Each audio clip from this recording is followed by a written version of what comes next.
جناب جون غلام ابو ذر نے بخشا جون کو رسول خدا کو. رسول کے بعد یہ کس کے گھر میں آیا؟ بطول کے گھر میں. مولا علی شہید ہوئے، امام حسن کا غلام بنا. امام حسن شہید ہوئے، امام حسین کا غلام بنا. مولا زین العابدین پیدا ہوئے، مولا کی غلامی کی، یہاں تک کہ قافلہ کربلا پہنچا. اب دیکھنا کمال غلامی اور کمال آقائی، کہ غلام ہو تو ایسا، آقا بھی ہو تو ایسا. عاشور کا دن آیا، ایک ایک کر کے اصحاب امام حسین شہید ہو رہے تھے. جون یہ منظر دیکھ رہا ہے. بوڑھا صحابی، کچھ کہتے ہیں 99 سال، کچھ کہتے ہیں 92 ایئرس، اتنا بوڑھا کہ کمر جھکی ہوئی ہے، اصحا اٹھا کے چلنے والا، ہاتھوں میں رعشہ، ہاتھ لرزتے تھے. آہستہ آہستہ امام حسین کے قریب آیا، کہنے لگا مولا سب کو بھیج رہے ہیں، اگر اجازت ہو تو میں بھی جا کے جام شہادت پی لوں. امام نے ایک مرتبہ سر سے پاؤں جون کو دیکھا، کہا جون تو بوڑھا ہو چکا ہے.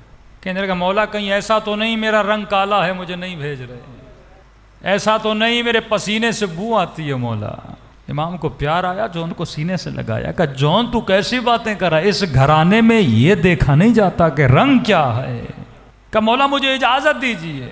امام نے کہا جون اگر کوئی امام کی آواز سنے نا، حل من ناصر ینصرنا، اور وہ اگر امام کی مدد کے لیے نہ آئے وہ ہمیشہ کے لیے جہنمی بن جاتا ہے. لیکن جون جب میں یہ آواز دوں گا حل من ناصرن، اگر تو مدد کے لیے نہ بھی آیا، حسین نے اپنی مدد اٹھا لیے، اور ابھی تجھے بول رہا ہوں تجھ پہ جنت واجب ہے. تو اگر واپس جانا چاہتا ہے چلا جا، تیری زندگی کے آخری دن ہے، کسی باغ میں جا کے گزار لے. تو نے بڑی خدمت کی، میرے نانا کی، میرے بابا کی، میرے بھائی کی.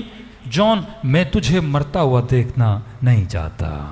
رونے لگا. مولا اجازت دیں. حسین نے کہا بس جون میں نے آزاد بھی کر لیا. آزاد کیا تو رونے لگا، مولا مجھے اس در کے علاوہ کسی در کی عادت نہیں ہے، میں غلامی میں مرنا چاہتا ہوں، آزادی میں نہیں. کہ جون اب غلامی کرنی ہے تو جا زین العابدین کی غلامی کر. خیمہ امام زین العابدین میں آیا. اب یہ سمجھو کہ جون نے چوتھے امام کو بڑا کیا ہے، اس کے ہاتھوں پہ مولا بڑے ہوئے ہیں. آ کر مولا کے قدموں میں بیٹھا اور رونے لگا. جیسے امام کی آنکھیں کھلی، کہا چچا جون رو کیوں رہے ہو؟ کہا حسین نے آزاد کر دیا، کہا آپ کی آ کر غلامی کروں، مجھے اذن جہاد نہیں دیا جا رہا. امام نے کہا جب بابا نے کہا جون جنت واجب ہے، جہاد تجھ سے اٹھا لیا، بڑھاپا ہے جون جا کے سکون کر، تو تلوار کیسے اٹھائے گا؟ کہنے لگا مولا وہ غلام کیسا جو خوشیوں میں تو ساتھ رہے، مصیبت میں چھوڑ کے چلا جائے، ایسی زندگی میں نہیں جینا چاہتا مولا، مجھے اذن لے کر دیجئے. جب اصرار کیا امام نے سفارش کی. حسین نے کہا ٹھیک ہے جون. کیسے جائے گا؟ جون نے کمر پہ کس کے کپڑا باندھا، تھوڑی کمر سیدھی ہو گئی، ماتھے پہ رومال باندھا تاکہ ابرو کے جو بال ہیں وہ اوپر ہو جائیں، جون کو نظر آئے. ہاتھوں میں رشا، ایک ہاتھ میں عصالی، دوسری ہاتھ میں تلوار اٹھائی. گھوڑے پہ چڑھنا چاہتے تھے، کوشش کی پر چڑھ نہیں پایا، بوڑھا تھا. کہنے لگا مولا کوئی بات نہیں، پیدل جاؤں گا، آپ کا غلام ہوں.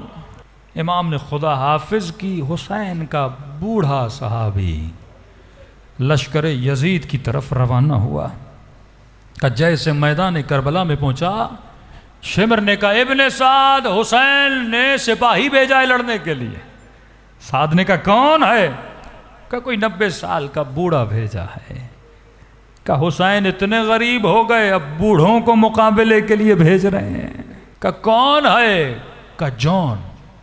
ابن سعد جانتا تھا، بچپن سے ان کے گھر کا غلام ہے، اہل بیت کے گھر کا بچہ جون سے محبت و الفت رکھتا تھا. کہ خبردار شمر اس کو تیر نہ مارنا. امیر پھر کیسے ماریں؟ تلوار نہ مارنا، نیزہ نہ مارنا. کہ میرا دل ہے اسے ایسے ماروں کہ حسین کو تڑپتا ہوا دیکھوں. جس غلام کا عاشق ہے حسین، جس غلام کو چاہتے ہیں امام زین العابدین، کہ امیر کیسے ماریں؟ کہ سپاہیوں کو جمع کرو، کو تیر و تلوار و تبر نہ اٹھائیں. کہ کیا کریں؟ کہ پتھر اٹھائیں. پتھروں سے اتنا ماریں تاکہ اس کا خون بہے اور حسین اس کا تڑپ نہ دیکھیں۔ کہتے بوڑھا حسین کا صحابی جیسے تلوار اٹھائی، فوج یزید کو للکارا، ہے کوئی مائی کا لال جو حسین کے غلام کا مقابلہ کرے؟ تیری یہ جرت، تو زہرا کے فرزند کو مارنے کے لیے آیا ہے؟ اتنے میں پتھروں کی بارش شروع ہو گئی۔ لشکر یزید کا سپاہی کہتا ہے اتنے پتھر لگے جون زمین پہ گر پڑا۔ ایک تو آدمی بوڑھا ہو، کمزور ہو، اور بدن پہ اتنے زخم لگے ہیں۔ کہتا ہے جب زمین پہ گرانا، سر ابھی زمین پہ گرا نہیں تھا، حسین دوڑے دوڑے آئے اور جون کا سر اپنی گودی میں لے لیا۔ اب ذرا غور سے دیکھنا غلام اور آقا کیسے ہوتے ہیں کہ جیسے مولا کے گودی میں سر رکھا، جون نے فوراً اپنا سر خاک کربلا پہ رکھ دیا۔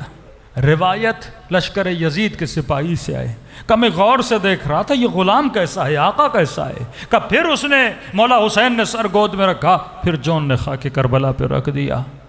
حسین نے کہا کہ جون بار بار سر کیوں اٹھا رہا ہے؟ کہ مولا میرا خون نجس ہے،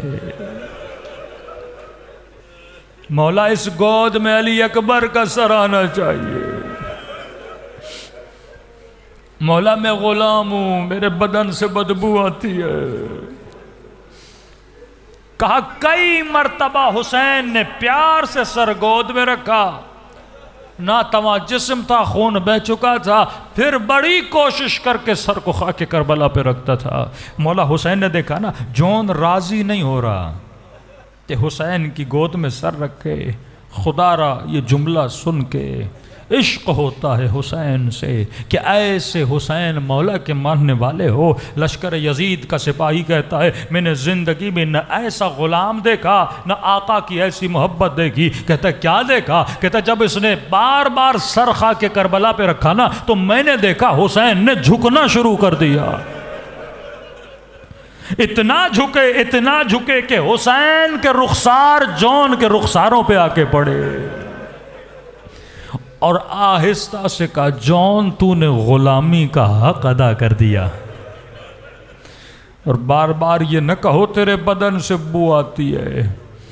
حسین نے دعا کی اللہم بیض وجہہ، اے خدا قیامت کے دن اس چہرے کو سفید کر دینا، اے خدا اس کے بدن کو خوشبودار بنا دے۔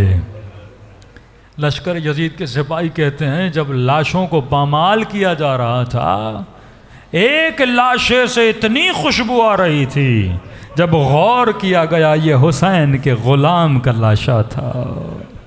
یہ مقام غلامی ہے کہ جب ہمارے بدن سے بھی روح نکلے، اس طرح امام زمانہ ہم سے ملنے آئے۔